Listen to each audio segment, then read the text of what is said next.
I never thought I'd be sitting here at 59, fighting back tears over a broom. A simple household broom with a price tag of $12.99 still dangling from its handle. My birthday present from my daughter-in-law Vanessa.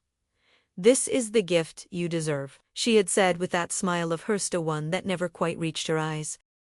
The dining room had fallen silent. 23 years of hosting family birthdays in this house, and never had I experienced such humiliation. "My name is Eleanor Mitchell. I've lived in Fairfield, Connecticut my entire life. Raised 2 children in the same colonial-style home my late husband Tom and I purchased when we were newlyweds. Tom passed away 5 years ago, heart attack, while shoveling snow from our driveway. Not a day goes by that I don't miss him. He would have known exactly what to do in this situation." "Mom," my son Michael's voice broke through the silence, his eyes darting between me and his wife. I'm sure Vanessa was just kidding. But she wasn't. We both knew it. I remember looking around that table at my daughter Olivia with her husband Greg, at my sister Patricia, at Michael and Vanessa's twins, Emma and Ethan, just turned 7. All waiting to see what Grandma Eleanor would do next. Would I cause a scene? Would I cry? Would I politely thank Vanessa for her thoughtfulness as I had done for years?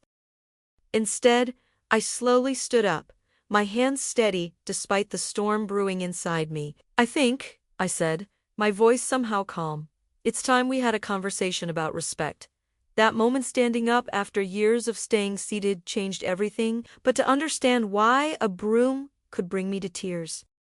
You need to know what came before. The slow erosion of dignity, the years of small cruelties disguised as jokes, the financial betrayal I hadn't yet discovered, and how, at 59, I found myself fighting not just for my place in my family but for everything my husband and I had built together.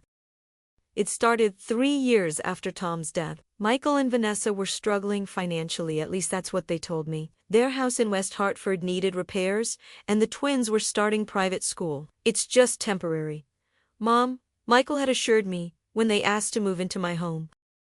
6 months, tops, until we're back on our feet. I welcomed them with open arms. My son, his wife, my precious grandchildren filling the emptiness that had taken residence in the house since Tom's passing. I moved my belongings to the smaller guest room to give them the master bedroom. I stocked the refrigerator with their favorite foods. I even invested in new bedroom furniture for the twins. 6 months turned into a year. Then 2 subtle changes happened so gradually I barely noticed. My opinions about household matters were dismissed. My routines were disrupted. My friends stopped visiting because Vanessa made it clear they weren't welcome. "Your friends are so loud, Eleanor," she would say. "The twins need their sleep." I found myself tiptoeing around my own home, apologizing for existing in spaces I had cleaned and cared for over decades. The family photos featuring Tom and me mysteriously migrated from the living room to hallways. Then 2 closets. My cooking, once praised by everyone who tasted it, was suddenly too rich or too bland or not healthy enough for the kids.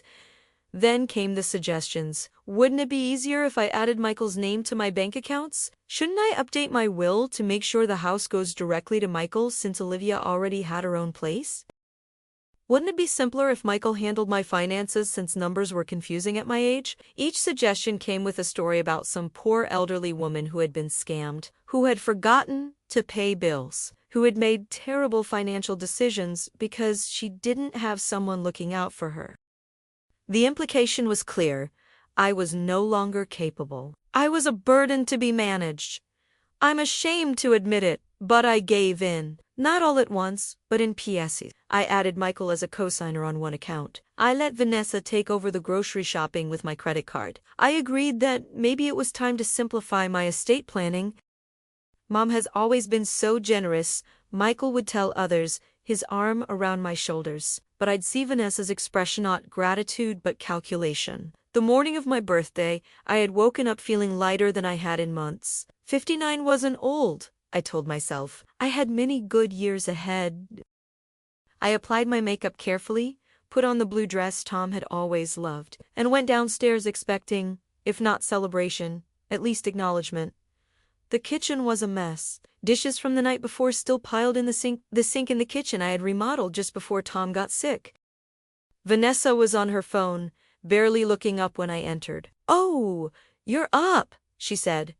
"Can you watch the twins after breakfast? I have a spa appointment at 10. "It's my birthday," I reminded her. "Olivia is coming over for lunch, and Patricia will be here for dinner. Right?" She frowned at her screen. "Michael mentioned something about that. We'll pick up a cake or something." That something turned out to be nothing. No cake, no card, not even a happy birthday from Vanessa. Michael had rushed in from work with a hastily purchased bouquet from the grocery store, looking harried and apologetic. Olivia brought a beautiful scarf and a bottle of my favorite wine. Patricia arrived with homemade chicken pot pie, my favorite hand, a vintage brooch she'd found at an antique store. Dinner was tense. Vanessa complained about everything. The pot pie was too heavy. The wine wasn't chilled enough. The twins were overtired because I had let them watch TV too late the night before. Then came gift time. And the broom, with its price tag still attached. "I noticed you were having trouble sweeping properly," Vanessa said when she handed it to me. "This one has an extendable handle. This is the gift you deserve." The twins giggled, not understanding the cruelty. Michael looked uncomfortable but said nothing. Olivia's face flushed with anger. Patricia gasped audibly. It wasn't just the broom. It was the culmination of 1,000 paper cuts to my dignity. It was the realization that this woman, this person who had moved into my home, who was raising her children under my roof, who benefited from everything Tom and I had worked for, held me in such contempt. So I stood up. "Respect," I said, looking directly at Vanessa, "is something I thought I'd taught my children. Clearly, I need to be more explicit. This is my home. I have welcomed you into it. I have given you the master bedroom, changed my routines, accommodated your preferences, and shown your children nothing but love. In return, you have treated me as though I am a guest in my own house, and unwelcome one at that." The room was utterly silent. Michael started, but I held up my hand. "No, Michael! I have been silent too long." I turned back to Vanessa. "A broom, with the price tag still on it. Is that what you think of me? That I'm the cleaning lady? That I'm worth $12.99? "You're overreacting," Vanessa said, rolling her eyes. "It was just a joke." "Jokes are funny," Patricia interjected. "That was cruel." "Stay out of this," Vanessa snapped at her. "Don't speak to my sister that way," I said, my voice firm. "Not in my house." "Well, about that," Vanessa said, her expression shifting to something calculated. "Technically, it's Michael's house too now, isn't it? Since you added him to the deed." I felt as though the floor had dropped from beneath me. "What?" Michael at least had the decency to look ashamed. "I was going to tell you." "Mom, we just had some paperwork done. For protection. For your protection." "What paperwork?" My voice sounded distant to my own ears. "Just some updates to the will, some changes to the house deed. Legal stuff. It's nothing to worry about." But it was something to worry about. I could see it in Olivia's shocked face. In Patricia's narrowing eyes. Something was very wrong. "I never signed anything adding you to the deed," I said, the realization dawning slowly. I agreed to think about estate planning. "I never signed new documents." The look that passed between Michael and Vanessa told me everything I needed to know. My stomach clenched with a sickening dread. "What did you do?" I whispered. Vanessa straightened in her chair. "What needed to be done?" "You're getting older, Eleanor. You get confused. You misplace things. The other day you couldn't even remember where you put your reading glasses." "They were on top of my head," I said. "That doesn't make me incompetent.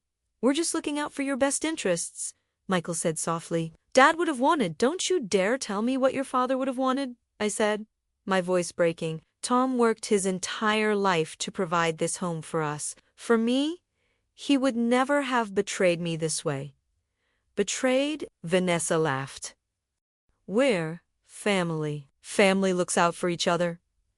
"Yes," I said, feeling a strange calm settle over me. Family does look out for each other, which is why, starting tomorrow, I will be looking into exactly what documents have been signed in my name. And if I find anything improper, anything illegal, I left the sentence hanging. Are you threatening us? Vanessa's voice had an edge of panic now. I'm promising you, I replied. This ends now. I turned to Olivia. Can you stay after dinner? We need to talk. My daughter nodded, her expression grim. To the twins, who looked confused and frightened, I said gently, Emma. Ethan, why don't you go upstairs and get ready for bed? Grandma will be up to read you a story in a little while. As they left the room, I faced Michael and Vanessa once more. I may be 59. I may live alone. I may sometimes forget where I put my glasses, but I am not confused about who I am or what belongs to me. Whatever you've done, I will undo it. And then we will have a very serious conversation about your living arrangements. The evening ended shortly after that. Vanessa took the twins upstairs without another word. Michael tried to explain, to justify, but his words rang hollow. After they went upstairs, Patricia hugged me tightly before leaving. Call me tomorrow, she whispered. We'll figure this out. When everyone else had gone, Olivia and I sat at the kitchen table, the infamous broom leaning against the wall nearby. How bad is it, Mom? Olivia asked, holding my hand. I don't know yet, I admitted. But I'm afraid it's very bad. Little did I know just how right I was. The next morning would begin a journey I never expected to take, one that would test my resolve, my relationships, and my understanding of family in ways I could never have imagined. The morning after my disastrous birthday dinner, I woke before dawn. Sleep had been fitful, my mind racing with possibilities each worse than the last. As the first hint of light filtered through my curtains, I made a decision. No more reactions. From now on, only action. I dressed quietly and slipped downstairs, careful not to wake anyone. The house was silent.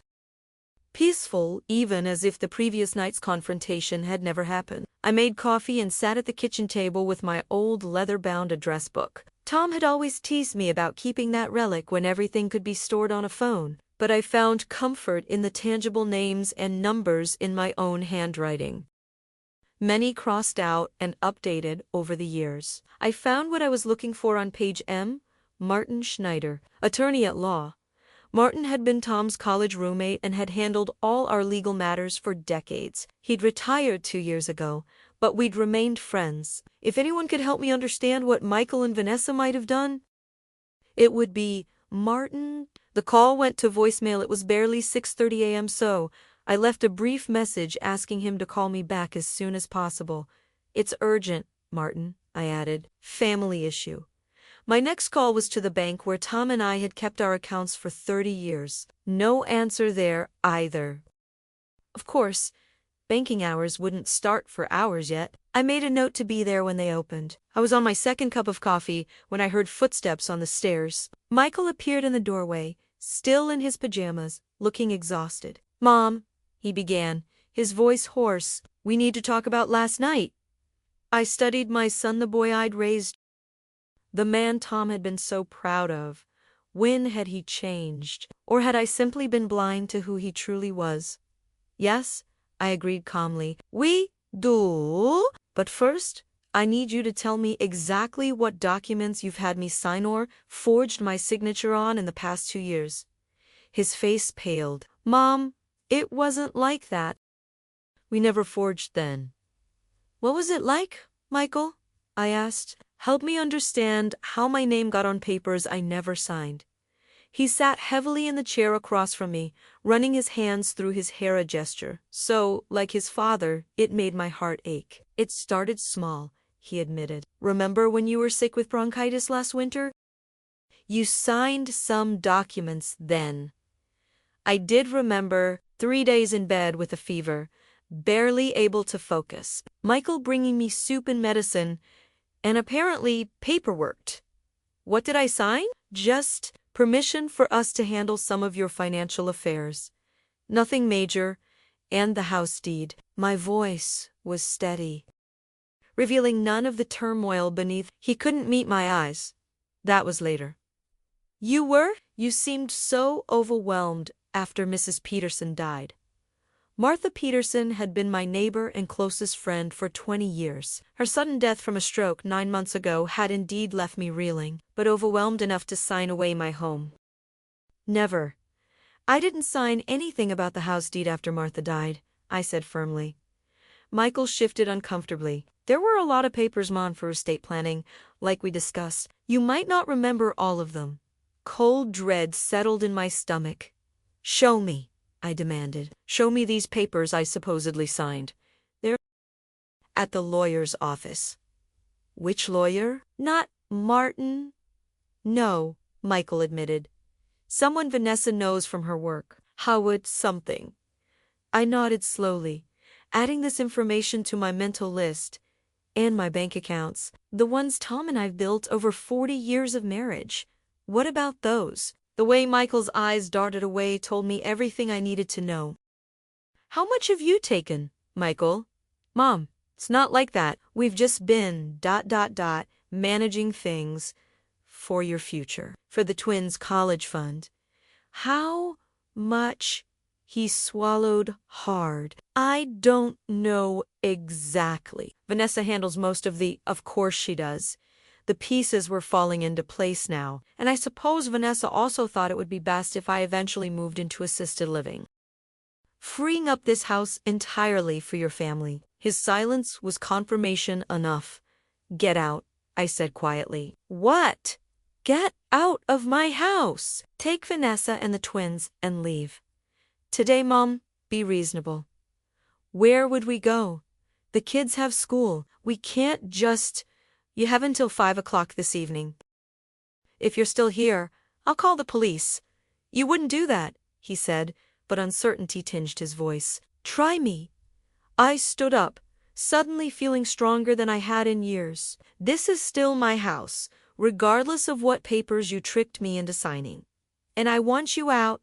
This is crazy. Vanessa was reacher, not thinking clearly. Maybe we should call Dr. Goldstein. Get you evaluated? Call whoever you want, I said, but pack while you do it. I walked past him and out the front door, leaving him sputtering at the kitchen table. I knew where I needed to go next, and it couldn't wait for callbacks or banking hours. Patricia lived just 20 minutes away, in a small but elegant apartment overlooking the town square. She answered the door in her bathrobe, one look at my face telling her all she needed to know. How bad? She asked as she ushered me inside. Bad, I confirmed. They've been stealing from me. Patty. Using me. Planning to take everything. My sister, 3 years younger but often wiser, nodded grimly. I've been worried about this since they moved in. That woman has dollar signs in her eyes whenever she looks at your house. For the next 2 hours, I poured out everything, the manipulations, the suspicious documents, the slow isolation from friends and family, the constant undermining of my confidence. Patricia listened without interrupting, occasionally making notes on a legal pad. When I finally fell silent, she looked up with determination in her eyes. First things first, you're staying with me until this is sorted. Second, we're calling Martin and getting him to recommend a good elder law attorney who's still practicing. Third, we're going to the bank the minute they open to check your accounts. I told Michael they need to be out by 5. Patricia raised an eyebrow. And you think they'll go quietly? No, I admitted. But I needed to make a stand. You did? She agreed. Now, let's back it up with action. By 9 a.m., we were seated across from Angela Torres, the manager at Connecticut First Bank.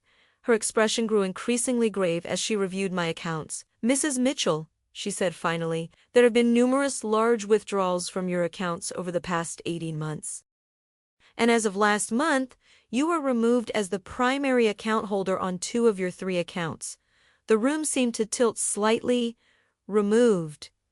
How is that possible? She slid a document across the desk. We have a form here, signed by you, authorizing the change and citing diminished capacity as the reason. I stared at the signature. It looked like mine, similar enough that someone who didn't know better might believe it. But I knew I'd never signed it. That's not my signature, I said firmly, and I have never been evaluated for diminished capacity. Angela's professional demeanor softened slightly. Mrs. Mitchell?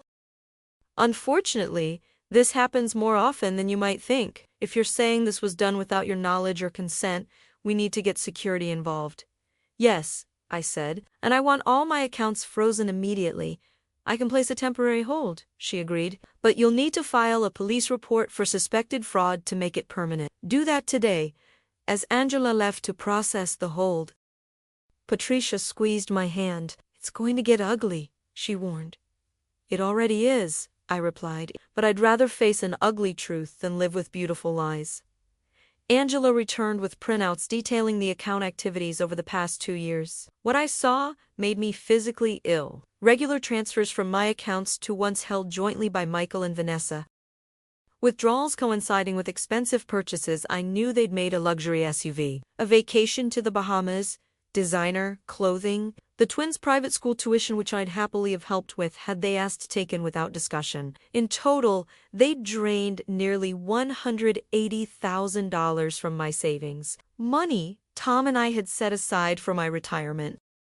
For emergencies, for helping both our children equally. I need copies of everything, I told Angela, and I'll need records of who authorized each transaction. By the time we left the bank, Martin had called back. After a brief explanation, he provided the name of Catherine Wells, an attorney specializing in elder law and financial abuse cases.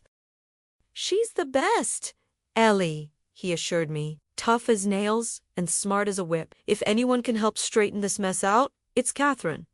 Miraculously, Catherine had an opening that afternoon. Her office was in Hartford, about 45 minutes away. Patricia drove while I read through the bank statements again, each line item feeling like another betrayal. I should have seen this coming, I said finally. All the signs were there. Don't do that to yourself, Patricia replied firmly. They took advantage of your kindness, of your grief. Tom's death left you vulnerable, and they exploited that. The blame is entirely theirs. Catherine Wells looked younger than I expected. Maybe early 40s, but her handshake was firm and her eyes sharp.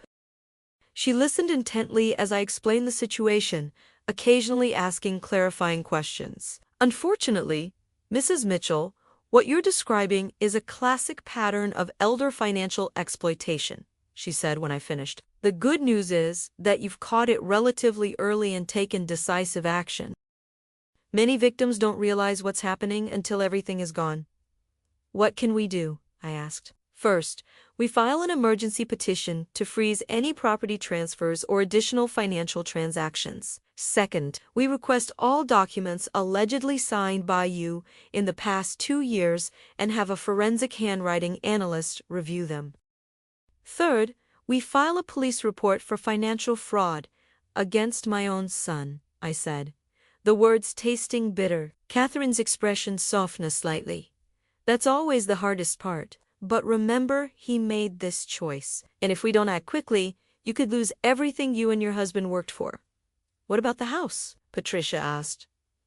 If they've added Michael to the deed, we'll file to invalidate the transfer based on fraud or undue influence, Catherine said. It won't be immediate, but if the signature was forged or if Mrs. Mitchell was deceived about what she was signing, we have a strong case. By 4:30 p.m., we had filed the emergency petition, submitted the police report, and were heading back to my house. Patricia had tried calling several times to check if Michael and Vanessa were packing, but all calls went straight to voicemail. They're ignoring us, she said grimly. Or planning their next move, I replied, as we turned onto my street. I felt a surge of anxiety. The house came into view, the home where I'd raised my children, where Tom and I had built our life together. The place that held every memory, every milestone. Oh no, Patricia murmured as we got closer. A moving truck sat in my driveway, but they weren't loading it with their belongings, they were loading mine. My antique secretary desk that had belonged to my grandmother, boxers of photo albums, the grandfather clock from the hallway. Call 911, I told Patricia as I jumped out of the car before she had fully stopped. I rushed toward the house just as 2 men emerged carrying Tom's leather armchair's favorite spot where he'd read the paper every Sunday morning. Stop! I shouted. Put that down immediately! Vanessa appeared in the doorway, her expression cold. Eleanor, you're back sooner than expected. What do you think you're doing? I demanded, moving to block the mover's path. Relocating some things, she said smoothly. For safekeeping, Michael and I are concerned about your mental state. My mental state is perfectly fine, I replied, struggling to keep my voice steady. And those are my belongings you're stealing. Actually, she said, producing a folder from behind her back, according to these documents, there are belongings now.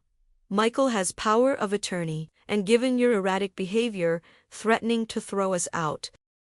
We're simply taking preventative measures to protect these valuable items. One of the movers, looking increasingly uncomfortable, set down his end of the chair. Look, lady, we were just hired to move some stuff. We don't want no family drama. This isn't drama, I said firmly. This is theft, and the police are on their way. As if on cue, a police cruiser turned onto the street, lights flashing. Patricia had called from the car. Vanessa's confident facade cracked slightly. Michael, she called over her shoulder. My son appeared, looking panicked. When he saw me and the approaching police car, he froze. Mom, you don't understand. I understand perfectly. I cut him off. I've spent the day discovering exactly what you and Vanessa have been doing with my money, my house, and my life. It stops now. The police officers, a middle-aged man named Officer Reynolds and a younger woman, Officer Chun, approached cautiously. We received a call about a potential theft in progress. Officer Reynolds said, Yes, I confirmed. These people are removing items from my home without permission. She's confused, Vanessa interjected quickly. She's been having episodes. We have documentation. She waved the folder again. I have documentation too, I replied, holding up my own folder containing the bank records and the police report we'd filed earlier, including proof that they've already stolen nearly $180,000 from my accounts using fraudulent authorization. The officers exchanged glances. Ma'am, Officer Chun said to me, is this your primary residence? Yes. For 37 years. And are these people authorized to be here? They've been living here temporarily. But I've asked them to leave. Instead, they're taking my possessions. Officer Reynolds turned to Michael. Sir, do you have proof of ownership for the items being removed? Michael glanced at Vanessa, who thrust the folder at him. He handed it to the officer, who flipped through it quickly. These appear to be power of attorney documents, Officer Reynolds noted. Falsified ones? I interjected. I've never granted power of attorney to my son. We filed a report at the station earlier today about this very issue, case number 2024-10-765. Officer Chun stepped away to verify this on a radio while Officer Reynolds instructed the movers to stop loading items. Until this is sorted out legally, he explained, nothing more leaves the house. Vanessa's face contorted with fury. This is ridiculous. She's just a confused old woman trying to cause problems. We're taking care of her by stealing her furniture. Patricia had joined us now, standing protectively at my side. Stay out of this, Vanessa snapped. This is family business. I am family, Patricia replied calmly, and I've witnessed how you've been taking care of my sister. Officer Chun returned, confirming the earlier police report. Sir? Ma'am, she addressed Michael and Vanessa. I'm going to have to ask you to return any items already loaded on the truck. We have a reported financial abuse investigation pending, and removing property from the residence could constitute additional charges. This is insane, Vanessa hissed. Michael, tell him. But Michael seemed to deflate before my eyes, the reality of the situation finally sinking in. Vanessa. Maybe we should. Don't you dare cave now? She interrupted. We've worked too hard for this. Her words hung in the air, damning in their naked greed. Even the officers raised their eyebrows. Worked hard for what exactly, Mrs. Mitchell? Officer Reynolds asked pointedly. Vanessa realized her mistake too late. I just meant we've worked hard to take care of Eleanor. That's all. By taking her money? I asked quietly. By trying to take her home. By giving her a broom for her birthday while you spent her savings on luxury vacations. Michael looked physically ill now. Mom, I never meant for it to go this far. Vanessa said it was for the best, that you'd be happier with less responsibility, that we could manage everything better. Stop talking, Vanessa cut him off sharply. No, Michael said, something shifting in his expression. No, I'm done with this. He turned to the officers. We'll return everything and leave peacefully. I'm sorry for the trouble. Michael, Vanessa was practically vibrating with anger. It's over, Van. His voice was tired but resolved. We went too far. What followed was one of the most painful hours of my life, watching the movers return my possessions while Michael and Vanessa hastily packed actual necessities. The twins, confused and frightened by the police presence, clung to each other on the front steps while the adults circled each other like wary animals. Where will you go? I asked Michael quietly when Vanessa was upstairs. My friend Dave's place, probably until we figure something out. He couldn't meet my eyes. Mom, I know it doesn't mean anything now, but I am sorry. It just snowballed. Snowballed into stealing nearly $200,000 and trying to take my house. My voice was steady despite the pain. That's not a snowball, Michael. That's an avalanche you created deliberately. He nodded, accepting the rebuke. What happens now? Now, I try to get back what's mine, including my relationship with my grandchildren, which you've put at risk with your actions. I glanced at the twins, my heart breaking for them. They're innocent in all this. I hope you and Vanessa remember that in the coming months, by 7 p.m., they were gone. The house felt cavernous in their absence. Patricia stayed with me, making calls to change the locks and set up a security system. Catherine had advised against staying in the house alone until everything was legally resolved, but I refused to be driven from my home. I've retreated enough, I told Patricia. No more. As we sat in the living room that evening, the weight of the day finally crashed over me. I thought of the family photos the twins had drawn that still hung on the refrigerator, of Michael's betrayal, of the long legal battle ahead, and I wept for what was lost, for what was stolen, and for what might never be repaired. Patricia held me through it, steady as always. You'll get through this, she promised, one day at a time. When the tears finally subsided, I nodded. Yes, starting tomorrow. But first, there was one thing I needed to do. I walked to the corner where the broom $12.99 symbol of contempt still leaned against the wall. I picked it up, carried it to the back door, and threw it as far as I could into the yard. Tomorrow I would begin rebuilding my life. But tonight, I would reclaim my space. The next morning arrived with the harsh clarity that follows a storm. I had slept fitfully, dreams filled with moving trucks and vanishing bank accounts. But woke, determined. Patricia had stayed the night, sleeping in Olivia's old room. I found her in the kitchen making coffee, looking rumpled but resolute. I've been thinking, she said as she handed me a steaming mug. You need allies. More than just me and Catherine. I nodded, warming my hands on the ceramic. Olivia, of course. Yes, but others too. People who knew you and Tom, who've known Michael since he was young. People whose opinions might matter when Vanessa starts spreading her version of events. She was right. Vanessa was nothing if not strategic, and she'd undoubtedly begin crafting a narrative poor, confused Eleanor. Deteriorating mentally, ungrateful for her son's help, dangerous even. Martha would have been my first call, I said, solely thinking of my deceased friend. What about Sarah Donovan and the Hendersons, Tom's old colleagues from the firm? I considered this. Yes, and Reverend Barnes. He's known our family for decades. Good, Patricia said. Make those calls today, not to gossip, but to simply state facts and ask for support. Meanwhile, I continued, I need to go through everything, all my papers, accounts, legal documents, figure out exactly what they've done. Catherine's office called this morning. Patricia informed me they've filed the emergency petition. There's a hearing scheduled for next week. That soon? Elder financial abuse cases get priority, especially when there's evidence of ongoing theft. I sipped my coffee, the familiar routine at odds with the upheaval of my life. I should call the twins, I said suddenly. They must be confused. Patricia frowned. Are you sure that's wise? Vanessa will probably monitor those calls. They're my grandchildren, Patty. I won't let her isolate them from me too.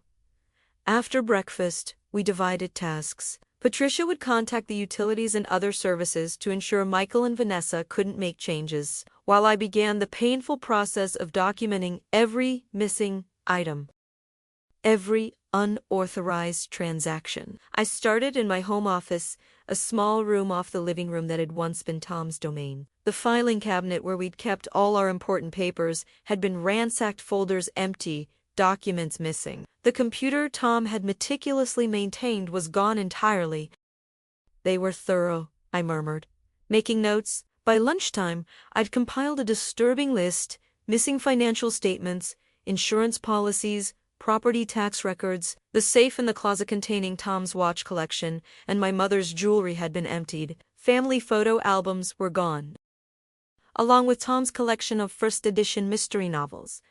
It wasn't just theft. It was an erasure of history, of memory. As I worked, calls began coming in, friends returning messages, expressing shock and offering support. Olivia called to say she'd spoken with Michael, who was devastated and claiming he'd been manipulated by Vanessa.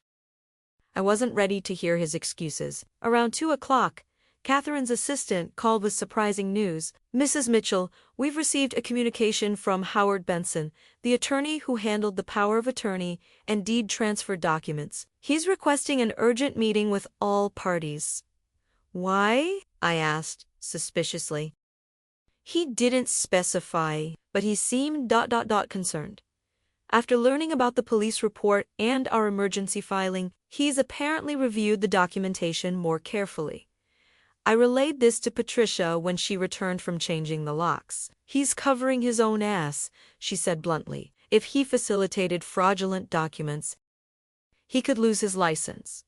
Should we meet with him? Only with Catherine present, she advised. The meeting was arranged for the following afternoon at Catherine's office. I spent the rest of the day continuing my inventory and making calls. By evening, I'd spoken with a dozen friends and former colleagues of Tom Zoll, horrified by what had happened, all offering support in various ways. Reverend Barnes insisted on coming over, bringing his wife and a casserole. Their kind presence was a balm, reminding me that not all relationships were transactional, that genuine care still existed. Eleanor, Reverend Barnes said as they were leaving, remember that forgiveness is a journey, not a destination, and it's for your healing, not theirs. Take all the time you need.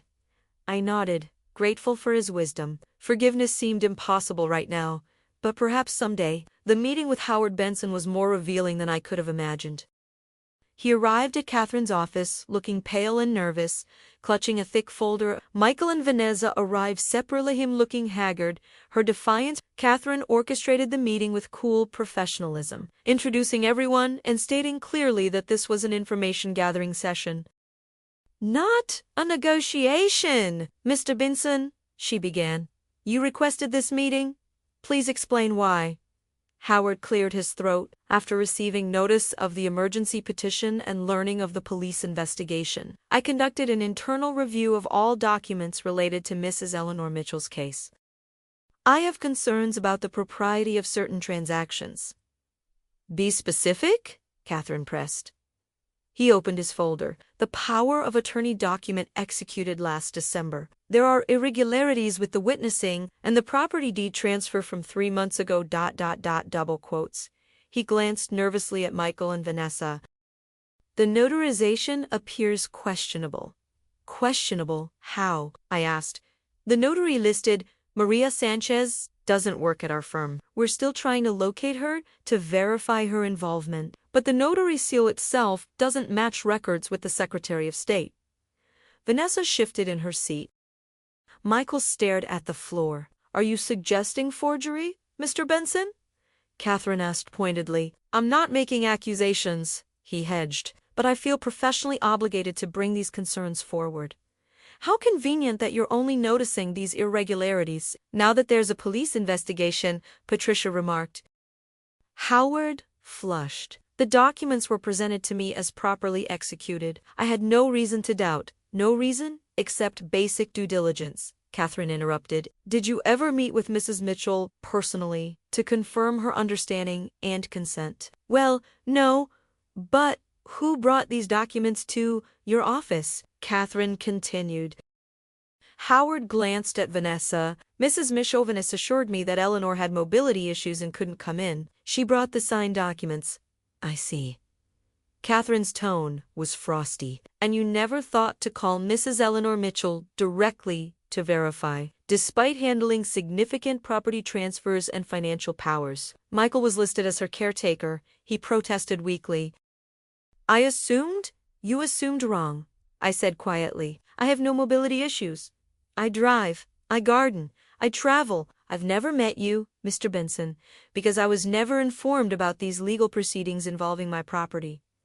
The room fell silent. Finally, Michael spoke. Howard, just tell them the truth. This has gone far enough. Vanessa's head whipped toward him. Michael, don't know, he said firmly. No more lies. He turned to me, finally meeting my eyes. Mom, Vanessa told Howard, you had early-stage dementia. She had her friend pretend to be a notary. I knew it was happening, and I didn't stop it. My breath caught. The baldness of the deception, laid bare in this sterile conference room, was staggering. Do you have proof of this alleged dementia diagnosis? Catherine asked. Michael shook his head. There isn't one. Mom's perfectly fine. It was all ... fabricated. Howard Benson looked like he might be sick. If that's true, then I've unknowingly participated in fraud, Catherine finished for him. Elder financial abuse, possibly criminal conspiracy. Vanessa stood abruptly. This is absurd. Michael, stop talking immediately. We need our own lawyer present. I think that's wise, Catherine agreed coolly. You should both retain criminal defense attorneys. Separately, she added pointedly. Criminal! Vanessa's voice rose. For trying to protect family assets. For managing finances for an aging parent. For stealing, I corrected her. For forging documents. For lying about my mental capacity. For trying to take everything I own. Howard closed his folder with shaking hands. In light of these revelations, I will be submitting a full report to the relevant authorities and cooperating fully with any investigation. And ... double quotes, he swallowed hard. I'll be initiating proceedings to invalidate all documents my office processed regarding Mrs. Eleanor Mitchell's affairs. You can't do that, Vanessa cried. Actually, he can, Catherine said. In fact, he's legally obligated to, now that fraud has been alleged and essentially admitted. She nodded toward Michael, who had buried his face in his hands. The meeting concluded shortly after, with Howard promising to provide copies of all documents and correspondence related to my case. As Michael and Vanessa left separately, I noted my son paused at the door. Mom, he said softly, the twins are asking about you. My heart constricted. Tell them Grandma loves them very much. He nodded, tears in his eyes, and left. Catherine turned to me once everyone had gone. That was unexpected. Michael's admission changes everything. It substantially strengthens our case. He's still my son, I said, surprised by the conflict of emotions swirling within me. Rage at the betrayal, grief for what was lost, and somehow, impossibly, a thin thread of hope that he might find his way back to being the person I raised. Yes, Catherine agreed, but right now, he's also someone who participated in stealing from you. Don't lose sight of that. The days that followed took on a surreal rhythm. Meetings with financial institutions to review fraudulent transactions. Hours with forensic accountants tracking money flows. Consultations with Catherine about legal strategies. Daily calls from friends offering support, from Olivia with updates, from Michael trying to explain, apologize, separate himself from Vanessa's schemes. I learned that Michael and Vanessa had been having serious financial problems for years, largely due to Vanessa's extravagant spending habits and a gambling problem she'd kept hidden. They'd initially moved in with me not just for convenience, but because they'd been on the verge of foreclosure on their own home. What had begun as borrowing small amounts from my accounts had escalated as Vanessa realized how easily they could access my assets. The most painful revelation came when I discovered they'd sold several of Tom's most precious possessions: his vintage car, his father's pocket watch, the first edition Hemingway I'd given him on our 25th anniversary, things that weren't just valuable but irreplaceable. Things that connected me to him, to our life together. A week after the meeting with Howard Benson, I received an unexpected visit. I was in the garden finding solace in the simple act of pulling weeds and pruning roses when a small voice called my name. "Grandma?" I turned to find Emma standing at the garden gate, her twin brother Ethan beside her. Michael stood a few yards back, watching nervously. "We missed you," Emma said simply. I set down my gardening tools and opened my arms. They run to me, and for a moment, the world righted itself. They smelled of sunshine and peanut butter, their small bodies warm against mine. "I've missed you too," I whispered, "so very much." Over their heads, I met Michael's gaze. He looked uncertain, fragile. I didn't invite him closer, but I didn't send him away either. It was a start. The legal proceedings continued. Howard Benson's admission and subsequent documentation proved invaluable. The power of attorney was invalidated. The house deed was restored to my name only. The bank began the process of returning the stolen funds, though much had already been spent. Vanessa refused to accept responsibility, hiring an aggressive attorney who tried to paint her as a well-meaning daughter-in-law concerned about my welfare. But the evidence was overwhelming. Michael, in contrast, cooperated fully, providing detailed statements about how the fraud had been perpetrated. Their marriage didn't survive the strain. Michael moved into a small apartment and filed for divorce 3 weeks after moving out of my house. He took responsibility for his actions, agreeing to a repayment plan for his portion of the stolen funds. It would take years, but it was something. The criminal charges were more complicated. I struggled with the decision of whether to pursue them fully. The prosecutor assured me they had enough evidence for a conviction, especially against Vanessa, but was I prepared to see the father of my grandchildren potentially serve jail time? In the end, I agreed to reduced charges from Michael in exchange for his continued cooperation against Vanessa. It wasn't perfect justice, but it allowed for the possibility of rebuilding some kind of relationship with my son. For the twins' sake, if nothing else. 6 months after my 59th birthday, the birthday of the infamous Broom, I hosted a small dinner at my home. Olivia and her husband were there, as were Patricia and her partner David. Michael came with the twins, his presence still causing a complex tangle of emotions in me, but no longer the searing pain of fresh betrayal. Vanessa was awaiting trial, having rejected a plea deal. Michael had been sentenced to probation and community service. Along with the restitution order, he was working 2 jobs to meet his obligations, both financial and personal. As we sat around the dining room table, the same table where the broom had been presented, Patricia raised her glass. "To Eleanor," she said, "who taught us all that standing up for yourself is never too late."